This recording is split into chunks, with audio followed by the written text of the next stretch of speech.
today we're going to be doing a review of the Great Balls of Fire pay-per-view 2017. Now this, weirdly, is arguably one of the worst names for a pay-per-view. I don't believe it is. I personally don't believe that Great Balls of Fire is a bad name for a pay-per-view. The only thing I don't like about it, really the only thing I don't like about it being called Great Balls of Fire, is the fact that it doesn't feel very wrestling-y. You know, such pay-per-views as Armageddon, Bad Blood, those do, but Great Balls of Fire, not so much. Maybe it will become a staple in WWE's pay-per-view cycle from now on, and we'll get used to it. Or maybe we're just going to be making testicle jokes for the next following years. It's probably going to be the latter, isn't it? Anyway, today we'll be doing a review of the entire pay-per-view. I actually watched this pay-per-view Monday, so I'm recording it today, which is Tuesday. Don't know when this is going up, so that's always fun. But I actually enjoyed this pay-per-view for what it was. I thought that I looked at the pay-per-view and I thought for the 8 matches, because there was actually 9 matches on the entire card. There was meant to be 8, right? There was meant to be 8. There were 8 scheduled matches. However, another one was added, and I'll get into why in a little bit. But out of the 8 matches, there were 4 really good ones, or 4, good to very good matches, and there were 4 kind of alright, boring, or just kind of bad matches. We'll start off with the pre-show, and I do watch a pre-show, or the kickoff show, whatever you want to call it. Also, just a little thing, if I do ramble a little bit, it's because I can't find a Bleacher Report of this, and I found one yesterday, and I can't find it now. So, yeah. Wikipedia is my friend today, and that's what I'll be using.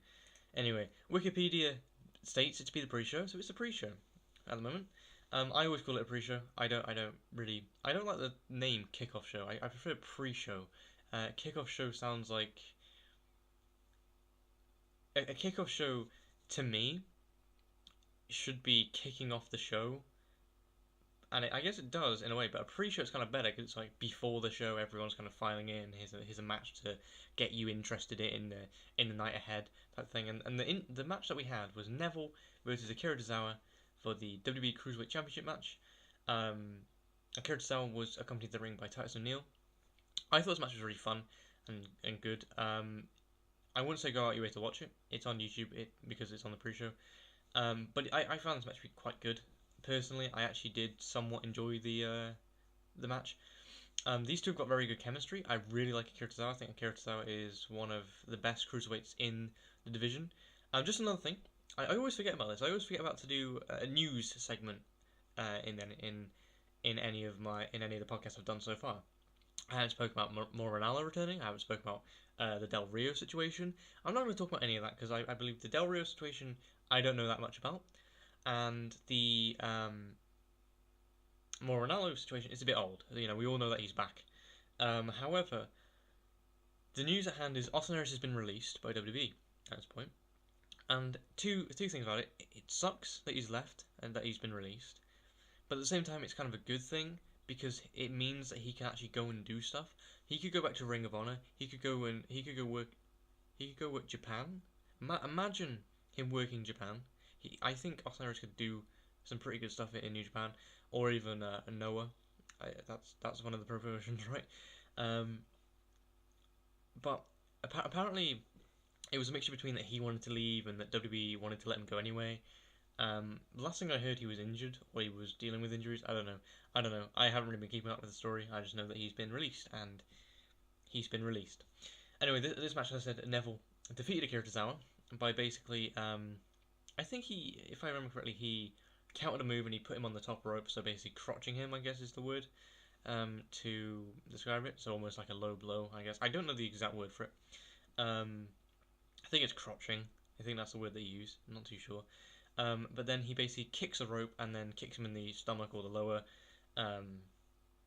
like in between his parts. I don't really want to say anything, it's kind of awkward, but he kicks him in between there and his kind of stomach, and he then pins him. This obviously is setting up for a match at SummerSlam or even past SummerSlam. Personally, I think if anyone is going to take the title off Neville, I'd like it to be either Akira Tozawa or Drew Gulak or Tony Nese. Drew Gulak because I like him, and that's just a personal thing. I do really like Drew Gulak. I think he's great. I think he's a good technician. Akira Tozawa because number one, that's where the story's going. That's where the story's leading to. Another match. We don't know if he's going to be winning the championship, but we do know that he is definitely in the title picture going forward. And Tony Nese because I feel like he's the most physically impressive person on that roster. He's the only other cruiserweight that doesn't look like a cruiserweight and that looks more of like a heavyweight. The only other person that you can put in that category is Cedric Alexander, and Cedric Alexander said he's only just returned, so he can't really be put. I don't think you can return and then be put straight into a championship picture. So Akira Tozawa lost, sadly, but Neville's held the belt since Royal Rumble now, which is it's getting to be a lengthy title run now. He should hold the belt, I think, till SummerSlam, if he will lose it. If not, he should lose it at Mania. He shouldn't lose it on a BPV, he shouldn't lose it on 205 Live, and he shouldn't lose it on Raw.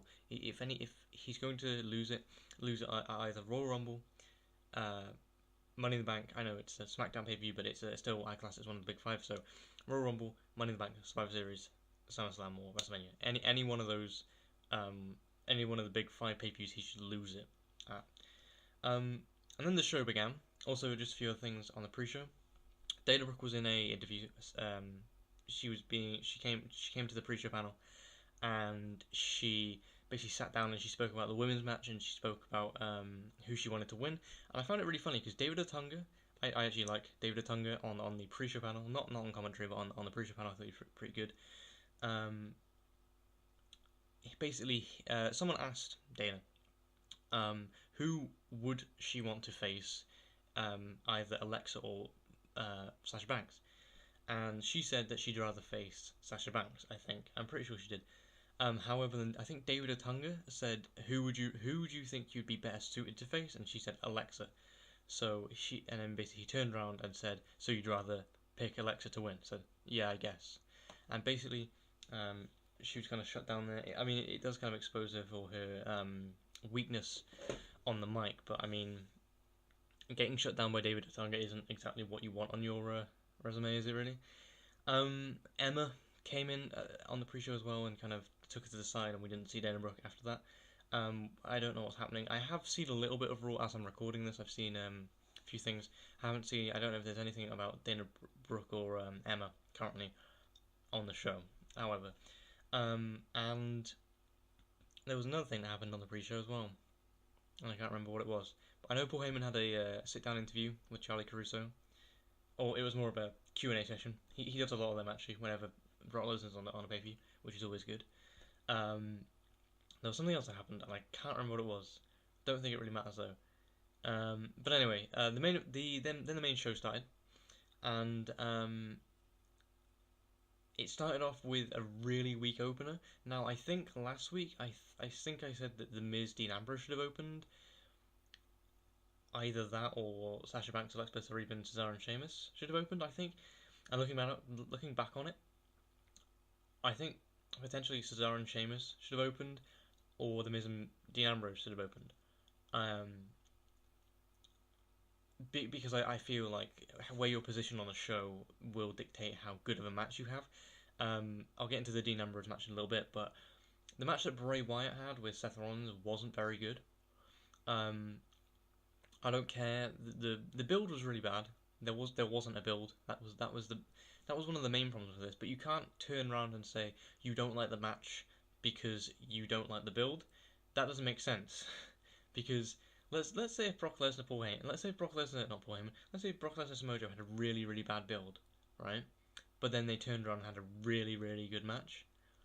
Hell, I mean the main consensus about Tyler Bate Pete Dunne is that it's a match of the year quality. It's one of the best matches in NXT and WWE this entire year. However, it had no build. So I don't see someone's logic when they're saying, oh, you don't like it because the build was bad. That doesn't make sense. Also, another thing, it was a really boring match. Excuse me. It was a really boring match between Bray and Seth. Seth is a capable worker. he is a a good wrestler. However, Bray Wyatt, I'm gonna have to have a drink because I'm coughing here. I don't know why. Nice. Anyway, yeah, that's threw me off a little bit. Anyway, Bray Wyatt isn't the best wrestler in the business. He's not the best wrestler in the business. However, he has put on capable matches before. He's a capable worker. He's a good worker. The only thing is I feel like once I've seen a Bray Wyatt match, I've seen all of them because they're all kind of slow. I haven't seen like a really, really good one.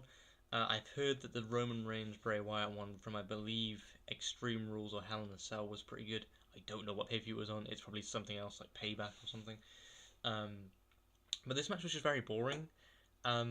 It was mainly Seth Rollins hitting a few moves, Bray Wyatt kind of beating him down for a bit. Seth Rollins fires back. Bray Wyatt rolls out the ring for about 5 minutes, and then the ending saw Bray Wyatt poke Seth in the eye, and I think it was on Bleacher Report, or I may have read this, or someone may have said this. Proclaiming yourself as a god and then poking someone in the eye to win isn't very godlike, is it? No. But the match, to me, the match was it was slow, it was boring. It went 12 minutes. It went 12 minutes and it felt more like 15. Speaking about a more interesting match, anyway, or moving on to a more interesting match, we've got Big Cass and Enzo Amore. They had kind of the feud is still going on, as seen by the following Raw, but this match is kind of the final one that they're probably having together. Big Cass wins here, of course. Also, just another thing, I am currently, as we're doing this review, I'm currently 3-0 up on predictions. Thank you. Actually, had a really good night for predictions. I got one wrong, and we'll get to that in a little bit. But Big Cass defeated Enzo Amore with a big boot. Big Cass came out to a new theme, which was good because you can't really have Enzo Amore's theme being Big Cass's theme because they're not the same. I do like how Big Cass is getting a new theme because it's like detaching him from what Enzo is. Enzo going forward from this, I mean, he could potentially be with Big Show from now on, and I guess some people would think that's kind of good because it's keeping the whole 7-foot tall thing, but pairing him with it's like, oh, we're going to split a tag team, but then we're going to put someone with someone that's basically their old tag team partner, so they've accomplished nothing on that front. I didn't talk so much about this in depth in the Bray Wyatt vs. Rollins match, about what they're going on to do next, but I mean, Big Cass and Enzo, they need something big after this feud has finally finished, because it's obvious we're getting Big Show, Big Cass at SummerSlam. Hopefully, the loser has to go back to their old ring name, so either it's Paul White or Colin Cassidy. I'd find that pretty funny if that was actually on the line. Battle of the Bigs. But the match overall, it went a very short amount of time. It went 5 minutes. It went longer than I expected. I thought this was going to be a straight squash on Big Cass's part. As I said, he did come out to new entrance music, and the entrance music, for some people, they like it. Some people they don't. I'm kind of in the middle. I'm kind of on the side that I've heard it a couple of times. I think it's okay.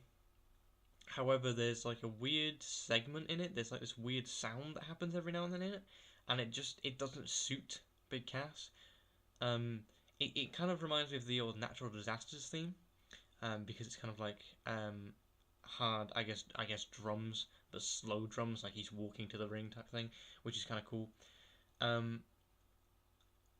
But anyway, the match overall, it was okay. It wasn't anything special. It was more like Enzo gets in a few fists at the start, and then Big Cass just pounds on him for the rest of the match. The only thing about this match that I liked really was the fact that it told a story. It told the story that Big Cass wanted to take his time dismantling Enzo rather than just big booting him and then pinning him outright. But I mean, the match was for what it was. For the storyline, it was okay. As a match, it was not very good. Speaking of big boots, Cesaro and Sheamus defeated the Hardy Boys in a 30-minute IMO match for the WWE Raw Tag Team Championships. 4-3. Now I'm actually going to go and have a look at all of the pinfalls, so I can have a look at timing and stuff. So, 20 seconds into the match, I thought this was arguably the best opening to a match of the entire night. Now, before I get into this, I want to say that I didn't enjoy this match as much as other people. I know some other people have really enjoyed this match, and some people thought this was like match of the night. This wasn't the case for me. Really, I thought it was okay. I didn't think it was anything special. I thought that the first maybe 3 to 6 minutes, that kind of, that area, the first maybe 6 minutes at the most were good. The last minute was very good. The middle bit wasn't, and it was just kind of, it was like, we're gonna do this really, really fast opening. We're gonna kind of, build off that a little bit. We're gonna go off that a little bit. Then the ending, we're gonna do a really fast ending. Really, and the Hardy Boys gonna win, type thing. And then in the middle, we're just gonna have a really slow and boring match. I've been watching a lot of old matches, like 1980 wrestling recently, because like the NWA and old WCW when it was World Championship, when it was the old World Championship Wrestling, and also some old WF stuff, not WWF stuff, and they do a lot of slower matches. However, I like that style. I like the old kind of technician wear down on the arms, focus on a limb type thing. However, this was like just slow, and it was really boring. The scores went like this. So it was Cesaro and Sheamus for the first 2 points. Cesaro and Sheamus won with basically Cesaro came in the ring. This was the first fall. Cesaro came in the ring really quickly. Okay, so Legal Men, where I believe Sheamus and Matt Hardy. Sheamus was about to do something, but Cesaro rolled in, distracted Matt Hardy rolling out of the ring, and then Sheamus bro kicked him and then got the pinfall, and that was in 20 seconds. Then there was the white noise diving backbreaker type combination, getting the second one. Jeff Hardy then pinned Cesaro after Twist of Fate, and it went 3-1, which I was kind of surprised by, because I thought this match was going to stay at 3-2 for the entire thing, but it's 3-1 currently. And Cesaro and Sheamus won by countout after Matt Hardy was counted out. The Hardy Boys got a pin back by Cesaro when Jeff Hardy pinned Cesaro with a cradle. They drew with a 3-3 when Matt Hardy pinned Sheamus with a Twist of Fate. I always talk as if I'm talking about one person, but I'm talking about a tag teamers. Anyway, and then of course Cesaro rolled in after Jeff Hardy Swanton bombed Sheamus, and then got a pinfall over Jeff Hardy with a cover, which kind of was a bit weird, how he kind of just was able to roll in and get a pinfall on Jeff Hardy. There were a few botches in this, such as the ref counting 3 when the guy kicked out, which kind of confused a lot of people. And then as soon as JoJo didn't say anything, it was kind of obvious that wasn't meant to happen. Speaking of JoJo, I was constantly looking at her and Bray in Bray's match to see if they locked eyes at any point, but they didn't, sadly. But this match, overall, I thought it was okay.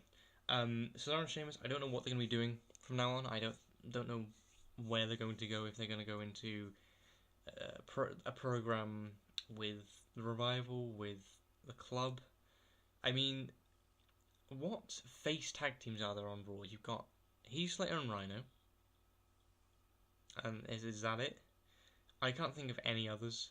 Enzo and Cass were one, of course, but they're not there anymore. I can only think of Heath Slater and Rhino.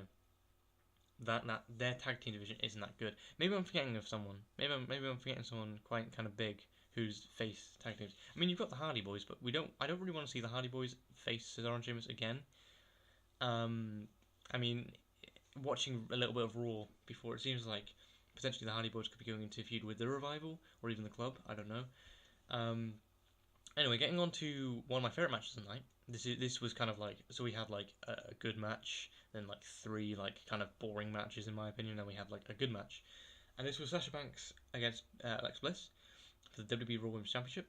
Sasha Banks after this match actually cut a promo on Alexa Bliss, talking about how she's only in it for Hollywood and Total Divas, and I just say, I just think that Sasha Banks is a bit jealous, to be honest, overall, because Alexa Bliss has kind of waltzed onto SmackDown, got a championship. She's waltzed onto Raw, got a championship. Well, Sasha Banks has been kind of flailing on the main roster now for a good while Alexa Bliss is kind of succeeding. And, maybe they do play backstage politics, whatever, but at the end of the day, who cares? Um, I mean, Alexa Bliss, for me, is one of the best women on the roster, if not... She's the best woman on Raw, definitely. I think that she is tied with Becky Lynch. She's probably the best women's wrestler in the company at the moment. And I'm not counting NXT. I'm just saying main roster. I should say main roster. I'm going to say main roster. It's those two are the best, in my opinion. Sasha Banks... Now, the other week, I did say Sasha Banks cannot wrestle. Or that she was a bad wrestler. This match did prove to me that she's not a bad wrestler. However, I just need to watch more of her matches to appreciate her. She's a hell of a bumper. However, the only thing I don't like about her now is the fact that she cannot talk on the mic. She is arguably one of the worst on the main roster for mic skills. People that come close to it are like Dana Brooke. I don't like Mickie James at all. I hate her voice. Emma can be kind of bad at times. She's not the worst talker on the roster. At least she's loud. At least she projects her voice. At least she doesn't stumble over the words like I'm doing now. But she's not the best. And in wrestling, you want to be the best because there's always going to be someone overshadowing you in wrestling, and you want to be the one overshadowing them, in my opinion. This match I thought was very good. There was a really, really cool spot where I don't know what it was called, but it was kind of like a spinning powerbomb type thing from the top rope, which Alexa Bliss did to Sasha Banks, and that looked very cool. I'm not very good at talking about the actual match. I'm talking about like how good it was and whatever. Anyway, Alexa Bliss basically there was a bit of like I think how it ended. It ended via count out, and Sasha Banks won, meaning it was the first one that I got wrong. I should have actually looked at this card and saw which of these is going to be a babyface win, which of these is going to be a heel win. I'll start doing that for Battleground, I think. But Sasha Banks won here. Alexa Bliss stayed on the outside to hear out the 10 count and, of course, lose. She did still retain a championship. After the match, there was a post-match beatdown, where we saw Sasha Banks run Alexa Bliss into the Great Balls of Fire logo at the top of the stage, into the two balls, which is going to be gifable for a while. And then we also saw, and I don't know if I'm going to be saying this right. I'm gonna Google it just quickly so I get the name right. I think. But basically they fought to they fought to the announcing desk. It seemed almost as if the Alexa Bliss was going to DDT her through the table, but she got pushed off, and then Sasha Banks, now this is a word that I don't know if I'm going to get right, Sasha Banks meteored her, meteora her, yeah, she did a meteor on her, I guess that's what it is, it's like meteor, but meteora, I guess, I don't know, anyway, she did that, and I don't know why she would, her knees are already fucked, I don't really like to swear on that, but that stood out. Whoops. Her knees are already messed up. How about that? Let's go with that word instead. Her knees are already messed up. So why do a move that's going to make you land on your knees? It doesn't make any sense to me. Anyway, then we moved on to the final bad match of the night. I would like to argue this to be the worst match of the night, because at least. The saving grace of Bray Wyatt Seth Rollins was that Bray Wyatt won. But The Miz and Dean Ambrose didn't really do anything for me. It was just kind of boring. It didn't lack it lacked intensity. That was the main thing. So The Miz actually retained the Intercontinental Championship. I got this right, of course, because I'm getting every prediction right. And Alexa Bliss didn't really lose her championship, so I basically predicted that anyway. So I'm basically getting all these right today. Dean Ambrose lost here. Basically, Bo Dallas hit him on the head, just like a punch to the head, and then the Miz just skull crushed and finaled him, and then won. I'm glad it wasn't just a punch to the head and then quick roller. At least he used his finisher to Dean Ambrose. However, this is good for The Miz, because The Miz can finally escape Dean Ambrose, and Dean Ambrose can. I mean, the only problem is on Raw there was a kind of a segment where Dean Ambrose did turn up. I would like to see Seth Rollins potentially enter the Intercontinental title feud, maybe win it at SummerSlam. I would personally like to see Apollo Crews back in there and win a title, maybe even Titus O'Neil, who is arguably the best thing about Raw currently. I just think The Miz and Dean Ambrose need time away from each other, or if you need one last match, make it a last man standing match, and make them go all out at SummerSlam. I mean, SummerSlam's kind of a fitting end for many feuds, so maybe that's what they could do. Now time for the best match of the night. Now this is arguably this is probably the most talked about segment of the entire show, and that was Braun Strowman defeating Roman Reigns in an ambulance match. Now this match was really hard hitting. It was really cool. I mean, Braun Strowman was taking chair shots, and he just stopped taking them, and he no-sold it, and it was perfect. The finish, if the Shooting Stars meme was still around, that would be Shooting Star survived. That worked. It'd be memeified to the nth degree, because the finish of the match, still Braun Strowman kind of lying on the back of the ambulance. Roman Reigns went for a spear, and he actually went straight into the back of the ambulance, and Braun Strowman just shut the doors. Another notable thing, they actually destroyed a little bit of the stage area, and it actually looked pretty cool, especially when Brock Lesnar was making his way to the ring. It looked kind of cool. It looked kind of like maybe they shouldn't have a hole there every time. I was talking to this about someone, and they kind of enjoyed the idea of, or they liked the idea of having it there constantly. Not constantly, but you know, having that kind of set design there or whatever. Anyway, yeah, this match was really good. After the match, this is the thing that people are talking about. After the match, what happened? Roman Reigns managed to get Braun Strowman back into the ambulance, and he drove it to the backstage parking lot area, and then he backed his way into another truck, crushing the back of the ambulance, and basically almost killing Braun Strowman in the process. Jamie Noble had an impromptu match here against the ambulance door. The ambulance door won, so obviously we're going to be seeing the ambulance door versus Braun Strowman. Not Braun Strowman, sorry, Brock Lesnar in the next pay-per-view, hopefully. That'll be pretty good. Good to see Jamie Noble, to be honest. But Kurt Angle came out, and he got the biggest pop of the night, of course. I'm not really that much of a fan of Kurt Angle's GM run. He hasn't really done anything. He's had a bit of a feud but he's had a storyline with Corey Graves, which is seemingly going nowhere and doing nothing.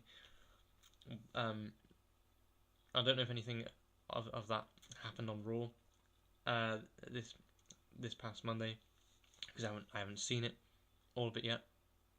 But I mean, they've got to be doing something with it. If it's to reintroduce Triple H or Stephanie McMahon, I think we've had like a really long break from those two now. They're going to be back at some point, and I think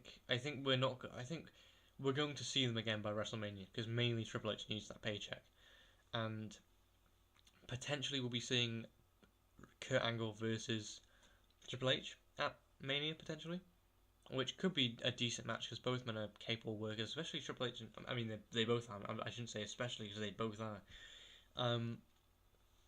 But yeah, Roman basically walked to the back. He wasn't around for that much longer. As emergency services were kind of getting there and waiting, arguably another kind of controversial thing happened. Heath Slater and Kurt Hawkins had a match with each other to basically kind of fill time. This made it kind of feel more real for me, because it was almost like, oh, someone has kind of almost died here. You know, you don't really want to be watching that. Watch this match while we sort this out, type thing. Heath Slater, of course, defeated him. This match ended off screen. Canadian Destroyer finished it apparently, so that was a pretty cool move. And it was off the top rope, so that was pretty good. I mean, Heath Slater is in line for big things in WWE, of course. But the big thing, kind of the end of this segment, was that Braun Strowman basically was freed of the ambulance. Medical personnel basically had to use the Jaws of Life, this hydraulic apparatus, to basically pull apart the door because Jamie Noble sadly lost his match and probably got injured in his escapades of trying to open the door. However, Braun Strowman came out and he basically refused any medical help and he just walked to the back, and the crowd cheered for this. I didn't hear a "This is awesome" chant. I think I did. I don't know if I did. The thing is, I think I did. Not at this point. I think it was more in the match. I thought it didn't annoy me as much as other times I've heard this chant, but it still kind of got under my skin because it's like, oh, I really hate hearing this chant every match. That's marginally good. Anyway, then finally we had the main event. Now the main event was pretty good. It only went 6 minutes. I mean, I was the promotional package, the hype package behind this lasted until like 2 hours 50 minutes, and the show went 3 hours 5 minutes altogether. So, and then I was like, oh, there's gonna be 50 minutes, and I realized, oh no, there's gonna be entrances on top of this as well. So the match only went 6 minutes, but for what it was a really, really good match. It was. I don't think it was as. I personally wouldn't say it was good as the Braun Strowman match, the Alexa Bliss match, or even the Neville Tozawa match. However, I do think that it was still up there in one of the best matches of the night. I'm not saying that any of those matches were bad. I'm just saying that it was a pretty good match. Anyway, it's not as good as the other ones. But Brock Lesnar had a match with Samoa Joe, of course, for the WWE Universal title. Brock Lesnar ambushed Lesnar again, kind of not being more of a coward, being more of an opportunist this time. That's how I see it anyway. Because basically Paul Heyman was introducing Brock and he just kind of clobbered him in the back of the neck, causing the belt to go flying. I was really hoping for the belt to go flying into the crowd and then someone just stealing it, and just running away with it.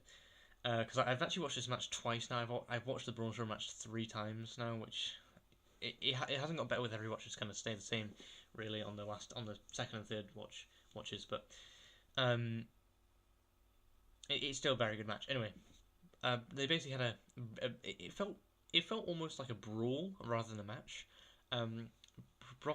Samoa Joe actually took bumps in this feud for the first time. It seems like now the average Brock Lesnar feud is not Brock Lesnar clobbering someone for 4 weeks and then winning. It's Brock Lesnar getting beaten up for 4 weeks and then winning, which I doubt will happen now at SummerSlam. But the match almost had like a UFC feel to it. It was almost it didn't have a UFC feel to it. It had more of a realistic fight to it. It was kind of clumsy in places, but then if you think about it, a real fight is, when you have a fight with someone, because I know all about this, because I'm the hardest kid, I'm the hardest guy I'm the hardest guy on the block. I was the hardest kid in school. Yeah, no one messed with me ever. No one.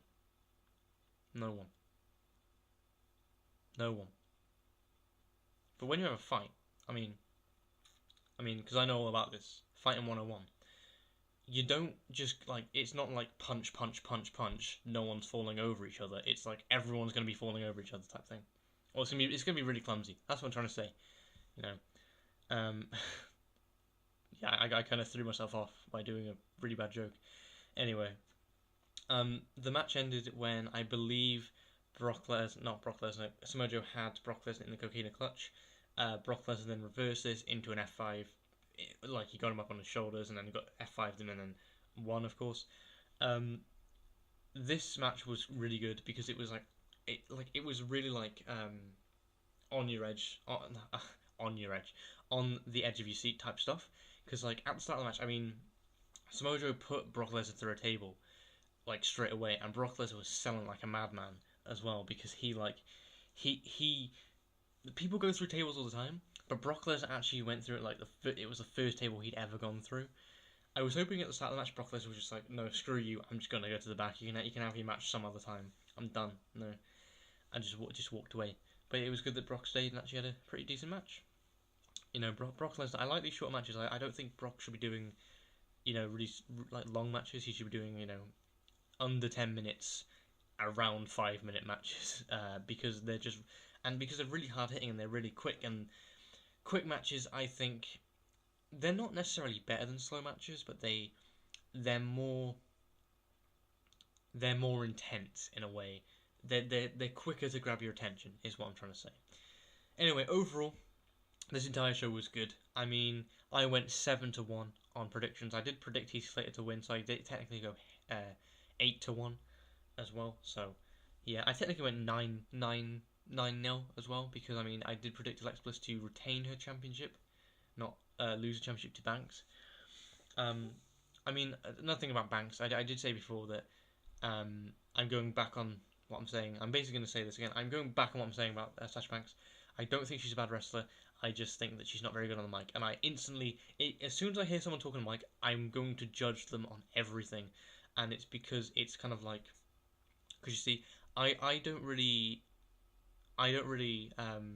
didn't come to wrestling based upon the sporting element. I came more to it based on the TV show, film kind of element thing. So I kind of like believability and stuff. So if someone can't talk or if someone can't act, it's instantly going to be kind of a detriment to their character. So if someone cannot act and I'm cringing at what they're saying, I don't really want to sit through a match of theirs. It's just kind of maybe a subconscious thing or something. I don't know. It's just kind of like if it's kind of like if one thing doesn't work, I can't do another thing type thing. So if Sasha Banks does a bad promo, I'm not gonna be excited for their match type thing. It probably means that's probably the same with everyone. You know, if there was a really bad promo on Raw, not everyone would really. They may be a bit wary of the match. Also, Brock Lesnar's Mojo, I did say they were going to put on maybe potentially a bad match. They didn't, which was good. They actually had a really good match. If I were to rank every match from best to worst, it would be Braun Strowman, Roman Reigns, Sasha Banks, Alexa Bliss. That was my match of the night until the Braun Strowman one.